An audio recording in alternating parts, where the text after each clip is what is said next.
CM Revanth Reddy మాట్లాడుతున్నారు, live లో చూద్దాం. में शामिल हुए तहे दिल से पत्रकार मित्रों को मैं धन्यवाद कहना चाहता हूं. कम समय पर आप सब लोग यहां आकर दक्षिण भारत की आवाज सुनने के लिए, दक्षिण भारत के तकलीफ को आप लोग समझकर जो कानून इस देश के जनता के खिलाफ जो खड़ा किए, हरवाने में आप लोगों का सबका मदद हमें मिला है. हम तहे दिल से धन्यवाद कहना चाहता हूं. पत्रकार मित्रों, 3 दिन से जो हो रहा है लोकसभा में, इस देश का राजनीति में, ये हार केंद्र सरकार के हार के साथ साथ भारतीय जनता पार्टी राजनीति के हार नहीं है, भारतीय जनता पार्टी नीयत की हार है. इन लोगों का नीयत साफ नहीं था. पहले से हम लोग कह रहे थे नीयत साफ है तो सब कुछ पास होने के लिए समय है. मगर जो कानून लागू किए सभा में, वुमेन रिजर्वेशन, डिलिमिटेशन, सीट बढ़ाने का, ये दिखने के लिए 3 अलग अलग बिल जैसा दिख रहा है, मगर सीट बढ़ाने के लिए एक मुखौटा बनाया महिला आरक्षण. महिला आरक्षण अगर लागू करना है तो इतने सारे काम का कोई जरूरत नहीं था. जब 23 में बिल पास हुआ है, उसमें अब कुछ अमेंड करना है तो छोटे अमेंडमेंट से महिला आरक्षण लागू करने का कानून में है. मगर थोड़ा पीछे हम लोग गया. भारतीय जनता पार्टी मोदी जी का जो नियत 2024 लोकसभा चुनाव में हम लोग देखे थे, उनका नारा भी हम लोग सुने, अब की बार 400 पार. किस लिए ये नारा दिया हुआ है मोदी जी ने? कि संविधान बदलने के लिए इस देश में जो कांग्रेस दिया हुआ डॉक्टर बाबा साहेब अंबेडकर जी ने दलित, आदिवासी, पिछड़े लोगों को जो आरक्षण दिया हुआ है, आरक्षण हटाने का साजिश चल रहे थे. इसीलिए चुनाव में जीतने के लिए, सरकार बनाने के लिए 400 का कोई जरूरत नहीं था. मगर उनका नियत है संविधान बदलने का, आरक्षण हटाने का. इसीलिए 400 सीट जीतने के लिए जो कोशिश किए, देश का जनता जागृत होकर, विपक्ष के दल इकट्ठा होकर उस दिन मोदी जी को 400 नहीं दिए, 240 दिए तो एनडीए पक्ष को साथ लेकर सरकार बनाया. उनको ये पता हो गया कि इस देश के जनता जागृत हो गए, आगे कभी भी 2/3 मेजॉरिटी भारतीय जनता पार्टी को मिलना मुश्किल हो गए. इसीलिए वो संविधान हटाने के लिए, संविधान बदलने के लिए, आरक्षण हटाना है तो 2/3 मेजॉरिटी का जरूरत थे उनको, आज भी जरूरत है. इसीलिए सीट बढ़ाने का बहाना लेकर 850 तक सीट बढ़ाए तो बड़े राज्यों में जहां जहां पर भारतीय जनता पार्टी का पकड़ है, जहां पर भारतीय जनता पार्टी का सरकार राज्यों में है, उसी राज्यों में, बड़ा राज्यों में उनको जितने सीटों का जरूरत है वो सीट पूरा वहीं पर मिल जाएंगे. तब 2/3 मेजॉरिटी लेकर संविधान बदलने का, आरक्षण हटाने का एक नियत लेकर लोकसभा में कानून लगाए. तो इसीलिए इस देश के जनता इस बार अगर ये सीट बढ़ाने का काम कामयाब हो गए तो मोदी जी और एनडीए सरकार को कोई रोकने वाला नहीं है संविधान बदलने का और आरक्षण हटाने का. इसीलिए देश का जनता पूरा जागृत होकर विपक्ष दल इकट्ठा होकर कल लोकसभा में मोदी जी का नीयत को हरा दिए।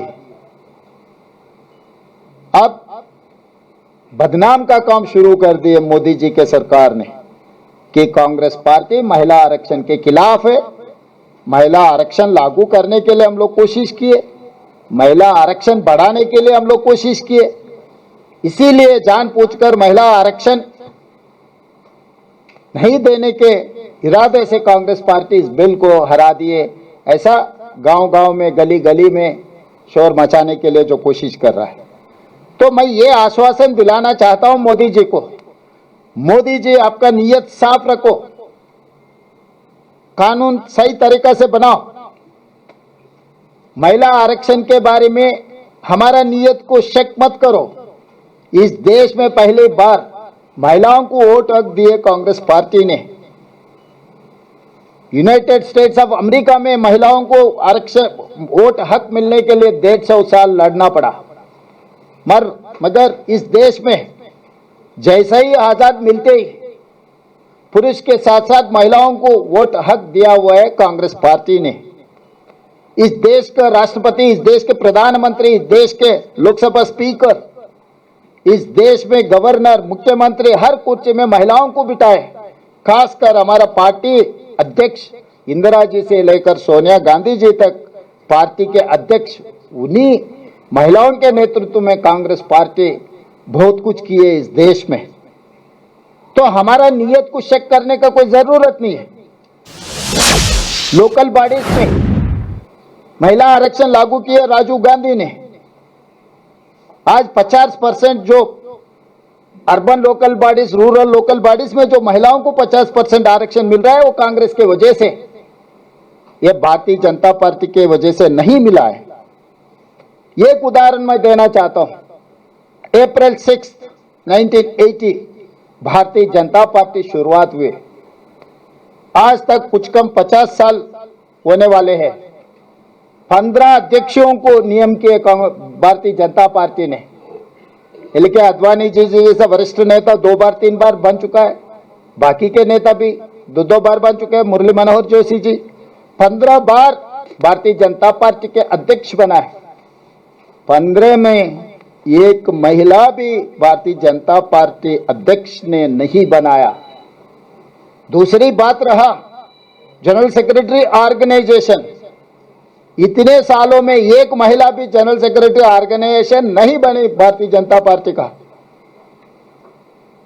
आपका नियत ही महिलाओं के खिलाफ है। आज कांग्रेस पार्टी को बदनाम करने के लिए कोशिश मत करो। पूरा देश के जनता 140 करोड़ जनता ने देख चुका है आपका राजनीति क्या है, आपका नीयत क्या है।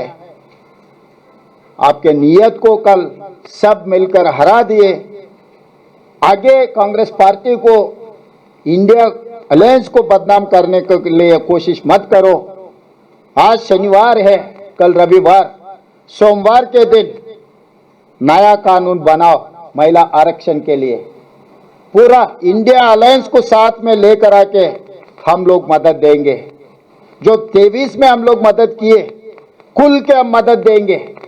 बाकी विपक्ष दलों को हम इकट्ठा कर देंगे। जो 543 लोकसभा सीटों में 1/3 181 महिला आरक्षण लागू कर दो। विभिन्न राज्यों में विधानसभा में भी 1/3 महिला आरक्षण लागू करने के लिए आप कानून बनाओ। सोमवार के दिन आप पास कर देंगे। सोमवार के बाद मंगलवार से हम इसका इम्प्लीमेंट करने के लिए जो तरीका बनाना है। 2027 उत्तर प्रदेश, जहां से प्रधानमंत्री नेतृत्व कर रहा है, पहला उत्तर प्रदेश में महिला आरक्षण लागू कर देंगे। आपका नियत क्या है, कांग्रेस पार्टी का नियत क्या है, यहीं पर मैदान में देख लेंगे।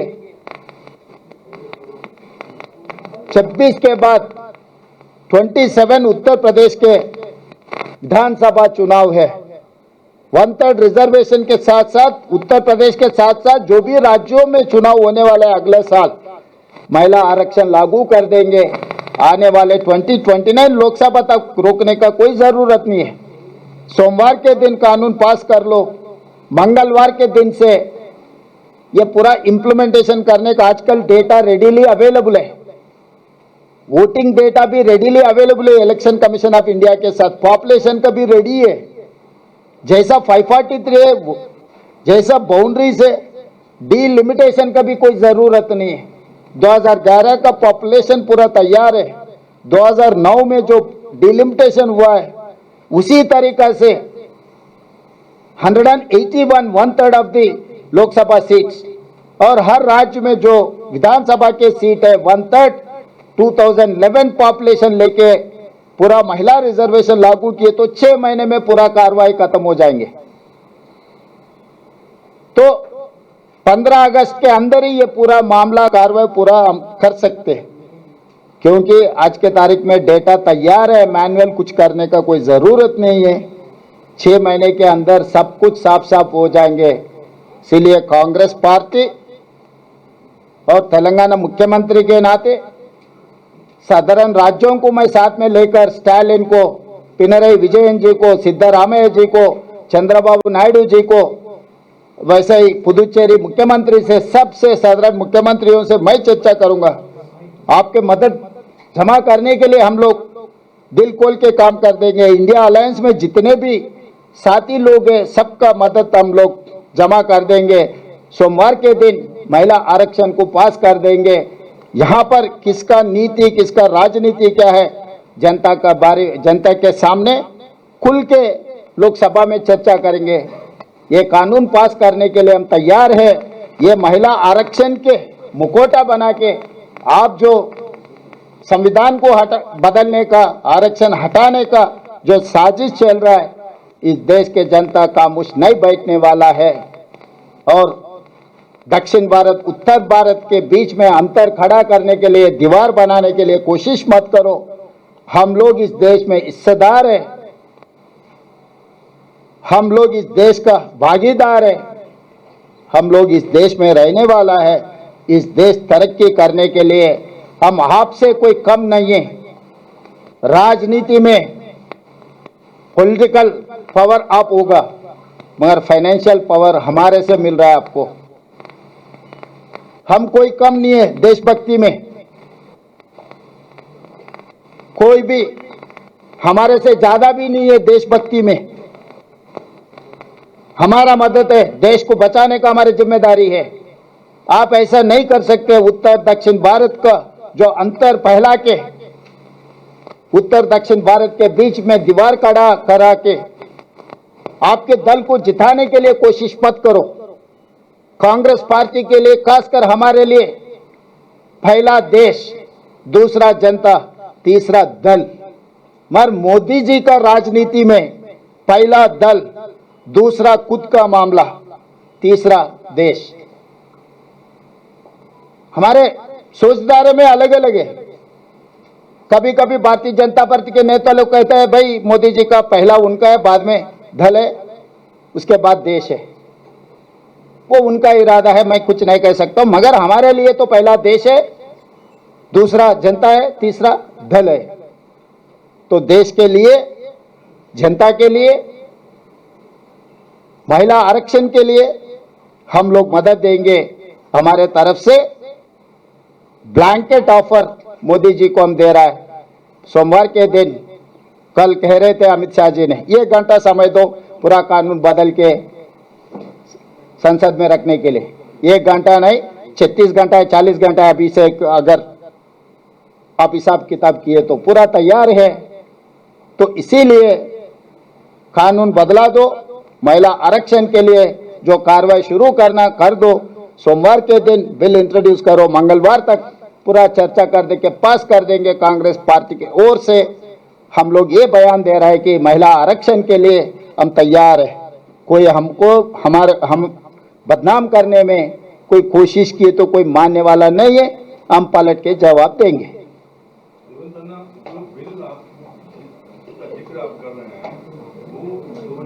नारी शक्ति अधिनियम बिल होगा या उसको बदल कर उसमें ओबीसी आरक्षण का प्रावधान देकर हमारा मांग है ओबीसी रिजर्वेशन भी उसमें मिलाना है। अगर ओबीसी रिजर्वेशन मिलाने के लिए कुछ समय लगे तो जैसा है वैसा ही 2027 से लागू करने के लिए आप अमेंडमेंट कर दो। आगे जो अमेंड करना है तब भी हमारा मदद रहेंगे। हमारा मांग है रिजर्वेशन, महिला रिजर्वेशन कोटा में सब कोटा कर दो। और कोटा में सब कोटा करने के लिए कुछ दिक्कत हो रही है, कुछ समय लग रहा है, तो पहला महिला आरक्षण लागू कर दो। आगे कोटा में सब कोटा बनाने के लिए जो कानून बनाना है बना दो। सवाल ये है कि जब कवायद चल रही थी महिला आरक्षण के मद्देनजर, उसी दौरान आपने दक्षिण भारत के जितने भी मुख्यमंत्री हैं सबको आपने चिट्ठी लिखी और बोला कि आइए एक साथ मिलकर इस लड़ाई को लड़ते हैं। सवाल मेरा ये है कि आपको समस्या डिलिमिटेशन से, महिला आरक्षण से नहीं थी, आपने पहले भी इसको साफ किया है। दक्षिण भारत के डिलिमिटेशन को लेकर क्या फॉर्मूला होना चाहिए, किस तरीके से आप देखते हैं? क्योंकि लगातार सोनिया गांधी हो, प्रियंका गांधी हो, राहुल गांधी लगातार ये कहते रहे कि हम आरक्षण के विरोध में नहीं है, हम डिलिमिटेशन के खिलाफ है। साउथ और नॉर्थ को बांटने की कोशिश है। फॉर्मूला क्या है, किस तरीके से? मोदी जी का फार्मूला है प्रोरेटा। दक्षिण भारत के मुख्यमंत्रियों का फार्मूला है हाइब्रिड मॉडल। हम चर्चा करना है, हमको ने स्टेक होल्डर सबसे चर्चा करो, विपक्ष दलों से चर्चा करो, सिविल सोसाइटी से चर्चा करो। एक नया सिस्टम जिसको भी नुकसान नहीं पहुंचाए जैसा इस देश को इकट्ठा करने के लिए जो जरूरत है उसके बारे में चर्चा होना है। हम अकेले एक तरीका नहीं बोल रहे, हम we have suggested one formula which is actually accepted by Government of India and other civil societies. Otherwise, we are ready to debate on this subject. पहला विपक्ष दलों को, आपके साथी के दलों को पहले बुलाओ, टर्म्स ऑफ रेफरेंस कैसे रहना उसके बारे में चर्चा करो, सबका सुझाव लो, हर जिले में जाओ, नहीं तो हर पार्लियामेंट में एक पब्लिक हियरिंग बनाओ, उन लोगों का राय ले लो, उसके बाद कुछ कोशिश करो। ये ऐसे समझ रहे हैं नाट को हम पावरफुल कर रहे हैं, नाट को पावरफुल नहीं कर रहा है, देश को कमजोर कर रहा है। हम किस हर चीज को हम मान सकते हैं, देश को कमजोर करने के लिए कोई भी कोशिश की हम नहीं मानेंगे। देश एक बार कमजोर हो गए, आपस में अंतर फैल जाएंगे, उसके बाद कोई भी कंट्रोल नहीं कर सकते। मोदी जी, अमित शाह जी कितने साल रहेंगे? 5 साल, 10 साल, 15 साल, उसके बाद देश तो रहना है। इस देश में जनता रहने वाला है। इस देश जनता को नुकसान पहुंचाने का, देश कमजोर करने के लिए मोदी जी हो कोई भी हो कोशिश नहीं कर सकते। अगर वो कोशिश किए तो हम रोकेंगे। ये लोग ये समझ रहे हैं हम कमजोर है। मैं महाभारत की एक छोटी कहानी सुनाना चाहता हूं। महाभारत में भीमसेन के बारे में तो आपको पता है कितना ताकत है। ताकत के साथ साथ उनको अहंकार भी आ गए, मैं किसी को हरा सकता हूं, मेरा ताकत के सामने कोई भी मुकाबला भी नहीं कर सकता है। जब हनुमान जी ने ये सोचा कि भाई इसको कुछ सबक सिखाना है, हनुमान जी आगे सड़क पे ऐसे हो गए, उनका पूंछ ऐसा डाल के वो सो गए बूढ़े बंदर जैसा। आगे भीमसेन ने बंदर को बोलिए कि भाई ये पूंछ हटा दो, भाई मैं बूढ़ा हो गया, मैं नहीं हटा सकता हूँ, आप ही हटाओ। पैर से कोशिश किया, एक पैर से नहीं हुआ, दूसरे पैर से कोशिश किया, नहीं हुआ, फिर हाथों से भी उठाने के लिए कोशिश किया, नहीं हुआ। तब भीमसेन को यह पता लग गया उनका अहंकार क्या है। ये बूढ़ा बंदर वहां पर है तो पूंछ भी नहीं हटा सका। तब हनुमान जी ने पलट के बोले आपके अहंकार कोई काम का नहीं है, भीमसेन जी आप ताकत वाला है मगर अहंकार से कोई फायदा नहीं है। मोदी जी को भी 12 साल से बार बार कानून बिना चर्चा पास करवाते गए। किसी को केस से धमकाओ, किसी को इसमें ले लो, किसी को डराओ धमकाओ, किसी को एब्सेंट कराओ, सब सारे कोशिश किए। कल उनके अहंकार की आ रहे पूरा देश की जनता हनुमान बनकर पूंछ डाला है मोदी के सामने, वो पूंछ नहीं हटा सका। मोदी जी का अहंकार हार गए कल। तो इसीलिए इतिहास से कुछ सीखना है, इतिहास को पढ़ना है। मोदी जी रामायण महाभारत हमेशा पढ़ते रहता है, उसमें से हनुमान जी का भीमसेन का ताकतवर भीमसेन का अहंकार कैसे उतार दिए हनुमान ने, ये पढ़ लिए तो उनको कल का हार जीत, कल कानून क्या हुआ वो पता लग जाएंगे।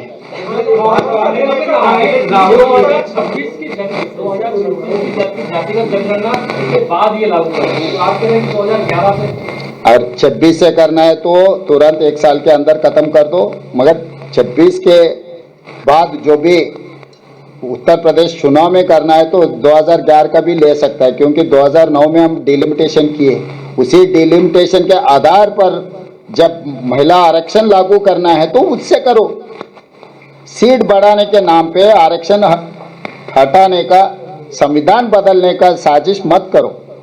इन लोगों का ultimate target is that they have failed in 2024, they have not got that 400, that is why they have not changed constitution, they have not deleted the reservation। तो इसीलिए दूसरे रूप में अभी आने के लिए कोशिश कर रहा है। मारीच ने आया था ना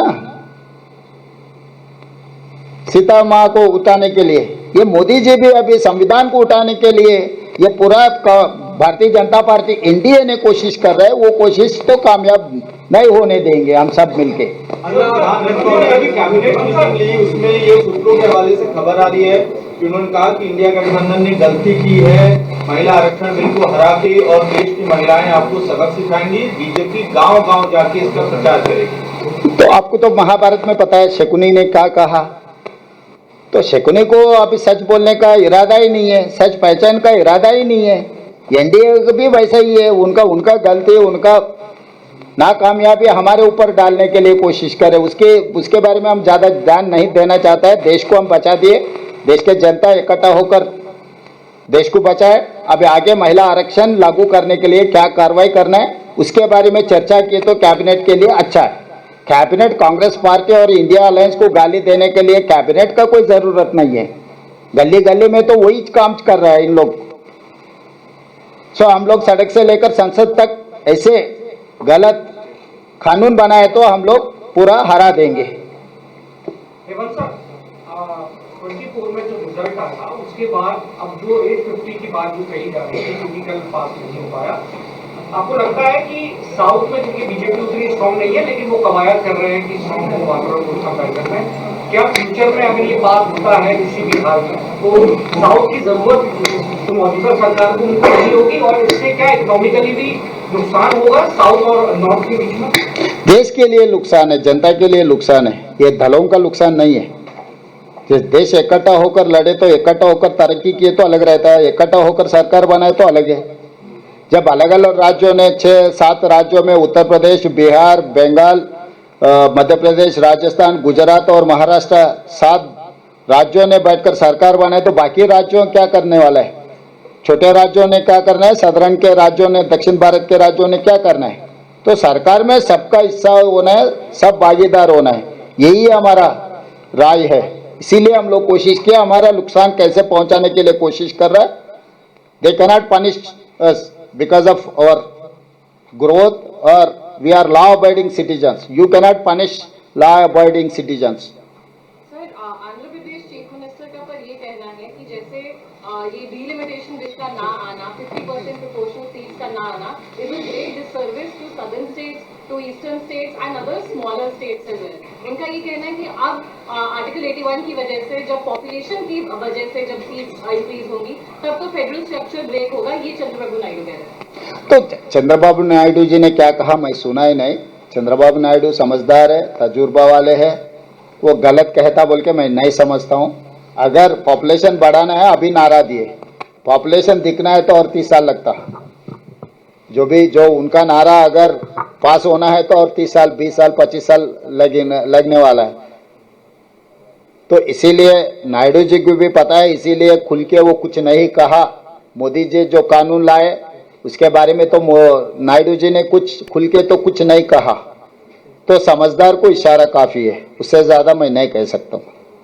If you go by the 50 census, South will lose the seats. If you go by the 50% formula, South may get the good seats. This is the भाई देखो, कुछ भी झूठ बोलने के लिए भारतीय जनता पार्टी जो भी कोशिश कर रहा है वो कोशिश कामयाब नहीं होने वाला है। मैं पहले से एक ही कंपैरिजन बोल दिया कि केरला में आज 20 है, उत्तर प्रदेश में 80 है, दोनों के अंतर 60 है। कल 50% बढ़ा है तो केरला में 30 बन जाएंगे, उत्तर प्रदेश तो 120 बन जाएंगे, दोनों के अंतर 90। तो यहाँ सीधा सीधा परसेंटेज, अरे परसेंटेज वाजपेयी वोट परसेंटेज से आ रहा ना, ये वोट से हार गए। हर जगह में परसेंटेज ये नहीं होते। आपके पिताजी कुछ पैसे दिए, आपका ने 10 लाख है, आपके बड़े भाई का ने 1 करोड़ रुपए। मैं दोनों को 100% पूरा उनका जो भी हिस्सा है फिर दोबारा देने के लिए कोशिश की, तो अब 10 लाख मिलने वाले, आप 20 लाख बन जाएंगे, उन तो 2 करोड़ हो जाएंगे। पिताजी तो बोल रहे हैं कि परसेंटेज सेम दे रहा हूं मैं 2 बेटों को, मगर आपका ने 10 लाख है, उनका ने करोड़ रुपए है। 10 लाख वाले को 10 लाख मिल गए, 1 करोड़ को दूसरे करोड़ मिल गए, तो 10 लाख वाले 20 लाख बन गए, 1 करोड़ वाले 2 करोड़ बन गए। तो परसेंटेज तो आपको सेम दिखता है, मगर एक्चुअल में तो फर्क का अंतर बहुत ज्यादा है। तो ये परसेंटेज का ये भटकाने का चर्चा तो खत्म हो चुका है, इसके बारे में कोई चर्चा करने से कोई फायदा नहीं है। आगे क्या कार्रवाई करना है उसके बारे में चर्चा होना है। कम से कम अभी तो भी केंद्र सरकार ने विपक्ष दलों को पहले बुलाना है, राय लेना है, महिला आरक्षण लागू करने के लिए क्या क्या कार्रवाई करना है, चर्चा करने के बाद कंसेंसस बिल्ड करने के बाद आगे जाएंगे। इतना ही हमारा सुझाव है। ఈరోజు దేశ ప్రజలందరూ గత 3 రోజుల నుంచి దేశ రాజకీయాలలో జరుగుతున్న పరిణామాలు, లోక్సభలో జరిగిన చర్చల్ని, లోక్సభలో కేంద్ర ప్రభుత్వం ప్రవేశపెట్టిన బిల్లులను, చర్చలతో పాటు కేంద్ర ప్రభుత్వం ఓటమిని ప్రజలు కల్లారా చూసింది। ఈ ఓటమి భారతీయ జనతా పార్టీ తెచ్చిన చట్టాల ఓటమిగా చూడాల్సిన అవసరం లేదు। భారతీయ జనతా పార్టీ నరేంద్ర మోడీ గారి యొక్క ప్రభుత్వం యొక్క చిత్తశుద్ధి ఓటమికి గురైంది। చిత్తశుద్ధి లేని చట్టాలను చట్టసభలలో ప్రవేశపెట్టి ప్రేరేపితమైన రాజకీయ ప్రయోజనాల కోసం ఏదైతే ప్రయత్నం చేసిందో దేశ ప్రజలందరూ, ప్రతిపక్ష పార్టీలు అన్నీ కలిసి భారతీయ జనతా పార్టీ అహంకారాన్ని, రాజకీయ దురుద్దేశాన్ని ఓడించడం జరిగింది। మహిళా రిజర్వేషన్ల ముసుగులో సీట్లను పెంచడం ద్వారా 553 సీట్లను 850 సీట్లకు పెంచడం ద్వారా వాళ్ళు ఏదైతే రాజ్యాంగాన్ని మార్చాలనుకుంటున్నారో, రిజర్వేషన్లను రద్దు చేయాలనుకుని 2024 ఎన్నికల సందర్భంగా 400 సీట్లు వస్తే 2/3 మెజారిటీతోని రాజ్యాంగాన్ని మార్చి రిజర్వేషన్లు రద్దు చేయాలన్న ఆలోచనను ప్రజలు గుర్తించి 2024 లోక్సభ ఎన్నికలలో భారతీయ జనతా పార్టీని ఓడించడం జరిగింది। ఓటమిని దిగమింగుకొని ఈరోజు రాజ్యాంగాన్ని మార్చాలి, రిజర్వేషన్లు రద్దు చేయాలనే ఆలోచనతోటి మహిళా రిజర్వేషన్ ముసుగులో సీట్ల పెంపు కార్యక్రమాన్ని ఈరోజు చట్టసభలకు తీసుకురావడం జరిగింది। ఈ అంశాన్ని కూడా దేశ ప్రజలు, ప్రతిపక్ష నాయకులందరూ గుర్తించి మహిళా రిజర్వేషన్లకు మాకు ఎలాంటి అభ్యంతరం లేదు, సీట్ల పెంపు విషయంలో విస్తృత స్థాయిలో ప్రజలలో చర్చ జరిగి ప్రజల ఆమోదం మేరకు మాత్రమే మీరు ముందుకు వెళ్ళాలి, ఇప్పుడు ప్రవేశపెట్టిన చట్టాలను మేము ఒప్పుకునే సమస్యనే లేదు అని చెప్పి లోక్సభలో చర్చల సందర్భంగా చెప్పడమే కాకుండా ఓటింగ్లో కూడా కేంద్ర ప్రభుత్వాన్ని ఓడించడం జరిగింది। ఈ ఓటమి భారతీయ జనతా పార్టీ అహంకారాన్ని తగ్గిస్తుంది అని నేను భావిస్తున్నా। అదేవిధంగా ఇండియా కూటమి తరఫున, కాంగ్రెస్ పార్టీ తరఫున తెలంగాణ ముఖ్యమంత్రిగా కేంద్ర ప్రభుత్వానికి నేను సూచన చేస్తున్నా, మహిళా రిజర్వేషన్లను అమలు చేద్దాము తక్షణమే। నిన్న చర్చల సందర్భంగా 1 గంట సభను వాయిదా వేస్తే చట్టాన్ని సమూలంగా మార్చుకొని వస్తానని అమిత్ షా గారు చెప్పిండ్రు। 1 గంటలోనే చట్టాన్ని సవరించగలిగిన శక్తి సామర్థ్యాలు ఉన్నప్పుడు ఈరోజు శనివారము, రేపు ఆదివారం, సోమవారం రోజు తిరిగి సభలను ప్రారంభించి మహిళా రిజర్వేషన్లు అమలు చేయడానికి అవసరమైన చట్ట సవరణలతో మహిళా రిజర్వేషన్లను అమలు చేయడానికి చట్టాన్ని తీసుకురావాలని, ఆ చట్టానికి కాంగ్రెస్ పార్టీ సంపూర్ణంగా మద్దతు పలుకుతుంది। మిగతా విపక్షాలను, ప్రతిపక్షాలను అన్నిటిని కూడా సమన్వయం చేసే బాధ్యత కాంగ్రెస్ పార్టీ తీసుకుంటుంది। ఎందుకంటే స్వతంత్రం వచ్చిన తర్వాత పురుషులతో పాటు మహిళలకు సమానంగా ఓటు హక్కు ఇచ్చింది కాంగ్రెస్ పార్టీ। అమెరికా లాంటి దేశంలో మహిళలకు ఓటు హక్కు ఇవ్వడానికి 150 సంవత్సరాలు పట్టింది, కానీ స్వతంత్రం వచ్చిన ఎంబడే మహిళలకు ఓటు హక్కు ఇవ్వడం కానీ, ఈ దేశానికి మహిళను రాష్ట్రపతిని చేయడం కానీ, ఈ దేశానికి మహిళను ప్రధానమంత్రిని చేయడం కానీ, లోక్సభ స్పీకర్గా చేయడం కానీ, వివిధ రాష్ట్రాల ముఖ్యమంత్రులను చేయడం కానీ, గవర్నర్లను చేయడం కానీ, చీఫ్ జస్టిస్ ఆఫ్ రాష్ట్రాలలో వివిధ రాష్ట్రాలకు చీఫ్ జస్టిస్లను మహిళలను చేయడం కానీ, ఇలా చెప్పుకుంటూ వెళ్తే ఉపరాష్ట్రపతిని చేయడంలో కానీ అన్ని అంశాలలో కాంగ్రెస్ పార్టీ మహిళలకు అత్యంత ప్రాధాన్యత ఇచ్చింది. అంతెందుకు కాంగ్రెస్ పార్టీ అధ్యక్షురాలుగా శ్రీమతి ఇందిరాగాంధీ గారిని, శ్రీమతి సోనియా గాంధీ గారిని స్వతంత్రానికంటే ముందు కూడా కాంగ్రెస్ పార్టీకి మహిళా అధ్యక్షులను నియమించుకున్న చరిత్ర, మహిళా నాయకురాళ్ళ నాయకత్వంలో పనిచేసిన చరిత్ర కాంగ్రెస్ పార్టీకి ఉంది. మహిళా రిజర్వేషన్లకు కాంగ్రెస్ పార్టీ అడ్డంకి కాదు. కాంగ్రెస్ పార్టీ మహిళా రిజర్వేషన్లను వ్యతిరేకించడం లేదు. మహిళా రిజర్వేషన్ల ముసుగులో రాజ్యాంగాన్ని సవరించడం ద్వారా రాజ్యాంగాన్ని మార్చి రిజర్వేషన్లు రద్దు చేయాలనే కుట్ర ఏదైతే మోడీ గారు చేస్తున్నారో దానికి మాత్రమే వ్యతిరేకము. ఈరోజు ప్రజలందరూ కలిసి నిన్న తెచ్చిన చట్టాలను ఓడించడం జరిగింది. సోమవారం మహిళా రిజర్వేషన్లను అమలు చేయడానికి చట్టాన్ని ప్రవేశపెడితే 2 రోజుల్లోనే చట్టాన్ని ఆమోదింపజేసి 2027లో ఉత్తరప్రదేశ్ శాసనసభలో 1/3 మహిళా రిజర్వేషన్లతోనే ఉత్తరప్రదేశ్ శాసనసభ ఎన్నికలను నిర్వహించవచ్చు. 27 తర్వాత ఏ రాష్ట్రంలో ఎన్నికలు జరిగినా శాసనసభలలో మహిళా రిజర్వేషన్లను అమలు చేయొచ్చు. 2029 లోక్సభలో మహిళా రిజర్వేషన్లను అమలు చేయొచ్చు. కాబట్టి రాజకీయ భేషజాలకు వెళ్లాల్సిన అవసరం లేదు. రాజకీయ పంతాలకు పట్టింపులకు ఇది సమయం కాదు.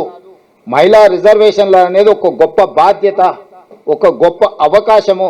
ఈ సందర్భంగా నరేంద్ర మోడీ గారు పంతాలకు పట్టింపులకు పోకుండా తిరిగి మహిళా రిజర్వేషన్ బిల్లును చట్టసభలలో ప్రవేశపెట్టి తక్షణమే ఆమోదింపజేసుకొని మహిళా రిజర్వేషన్లను అమలు చేయాల్సిందిగా కాంగ్రెస్ పార్టీ డిమాండ్ చేస్తుంది. మేము ఏవి సవరణ ఒకే ఒక్క అంశం, ఏకవాక్య తీర్మానం. 2023 నుంచి 543 లోక్సభ సీట్లలో ప్రతి రాష్ట్రంలో ఉన్న శాసనసభ సీట్లలో 1/3 మహిళా రిజర్వేషన్లు అమలు చేయడానికి అవసరమైన సవరణలు ఏవైనా తీసుకురండి. చట్టాన్ని ఈ అంశాన్ని కరెక్ట్గా 2023 నుంచి మహిళా రిజర్వేషన్లు అమలు చేయడానికి అవసరమైన అన్ని సవరణలు తీసుకురండి, మేము మద్దతు ఇస్తామని చెప్తున్నాం. ఇంకా ఏమైనా చేయండి, 27 నుంచి ఇంకా ఏదైనా తీసేయండి. 2027 సంవత్సరం నుంచి ఉత్తరప్రదేశ్ శాసనసభ ఎన్నికల్లో కూడా మహిళా రిజర్వేషన్లు అమలు చేయడానికి చేయాల్సిన సవరణలన్నిటిని కూడా న్యాయ నిపుణులతో చర్చించి అన్ని సవరణలు చేసుకొని తీసుకురండి. ఇక వేరే ఏ బిల్లులు ఏ ముసుగులు దొడుక్కొని రాకండి. ముసుగుతో వస్తే మేము గుర్తిస్తాము. ఇప్పుడు ఆయన ఎన్నుకున్న విధానాన్ని వ్యతిరేకిస్తున్నాం. సీట్ల పెంపు అనేది అంశమే కాదు, సీట్ల పెంపులో ఆయన ఎన్నుకున్న విధానాన్ని సంపూర్ణంగా వ్యతిరేకిస్తున్నాం. ఇది దేశంలో దక్షిణ భారతదేశం ఉత్తర భారతదేశంలో అంతరాన్ని పెంచుతుంది, చిన్న రాష్ట్రాలు పెద్ద రాష్ట్రాల మధ్యలో అంతరం పెంచుతుంది. ఇది దీర్ఘకాలికంగా దేశ సమైక్యతకే ప్రమాదకరంగా మారుతుంది. ఈ ప్రమాదాన్ని నిలువరించడం బాధ్యతగా, దేశ సమగ్రతను కాపాడడం మా బాధ్యతగా భావించి నిన్న చట్టసభలలో మోడీ గారు ప్రవేశపెట్టిన చట్టాలను ఓడించినము. ఇప్పుడు వాటి మీద ఇంకా చర్చ లేదు. ఇప్పుడు కేవలం మహిళా రిజర్వేషన్లు అమలు ఎట్లా చేయాలో దాని మీదనే ముందుకు వెళ్దామనేది మా సూచన.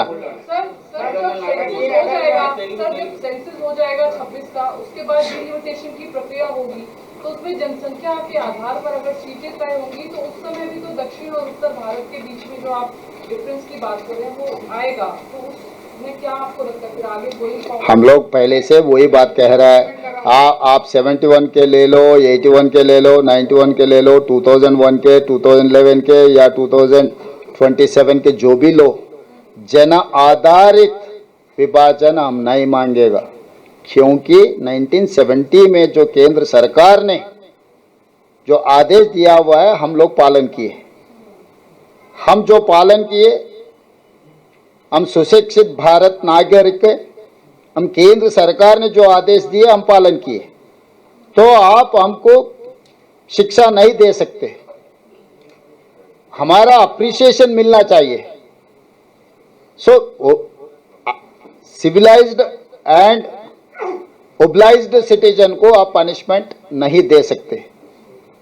जो चर्चा है वो उसके बारे में जो तरीका से डिलिमिटेशन करना है, सीट बढ़ाना है, उसके बारे में पहले चर्चा करना है. चर्चा में स्टेक होल्डर सब हिस्सेदार बनना है, भागस्वामी होना है. विपक्ष के दल के साथ साथ सिविल सोसाइटी के साथ साथ पब्लिक हियरिंग भी करना है, उसके बाद ही ये आगे लेकर जाना है। कौन सी विधान से हम लोग ये काम करना है वहां पर तय होना है।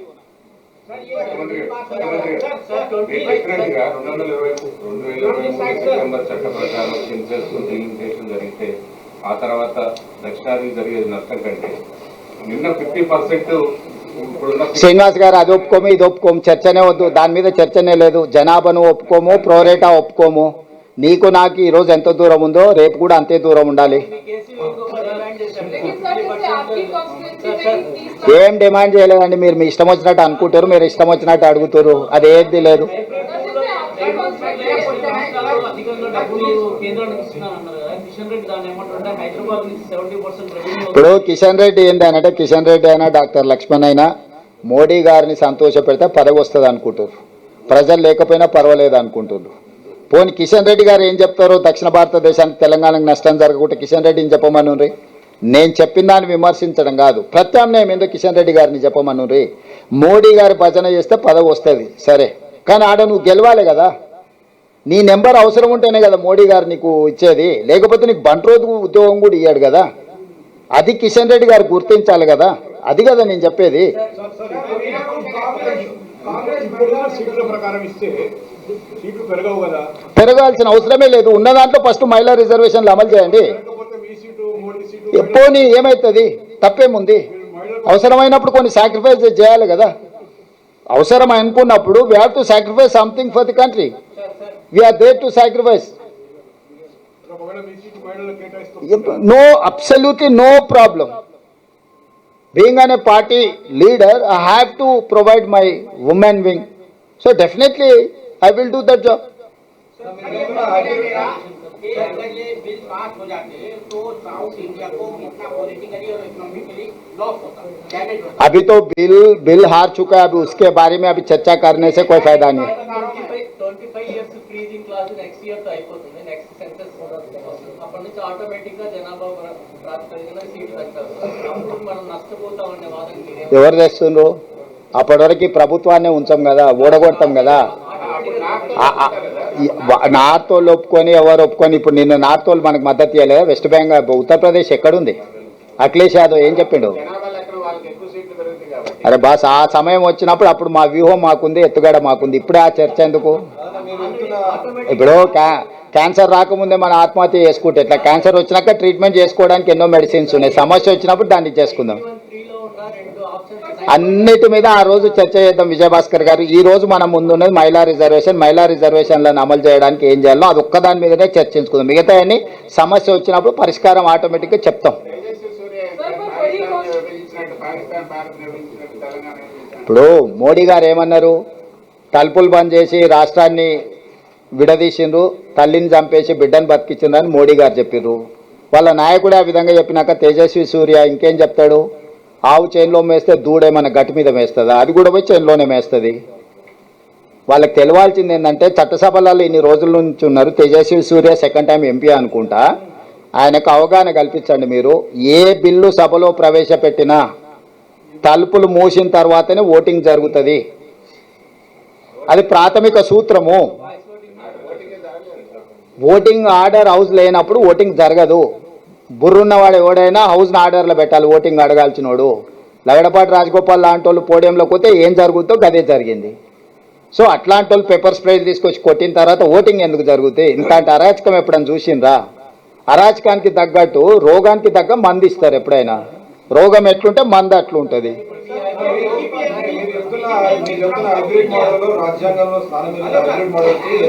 ప్రోరేటకు ఉందా? 50% ప్రోరేటకు రాజ్యాంగంలో ఉందా? మోడీ ఒక మోడల్ చెప్పిండా, మేము ఇంకొక మోడల్ చెప్తున్నాము. చర్చ చేయి నువ్వు. ఇప్పుడు మోడీ మోడల్కి రాజ్యాంగంలో ఏమైనా ప్రొవిజన్ ఉందా? లేదు కదా. 1971 జనాభా ఉంది కదా సార్, 1971 జనాభా ఆధారంగానే చేసేది. దాని ప్రకారం 50% సేమ్ దాని ప్రకారం ఎందుకు? నేను చెప్పేది అదే. 50% చేయాలని లేదు కదా, 5% చేయి. లేదు సార్.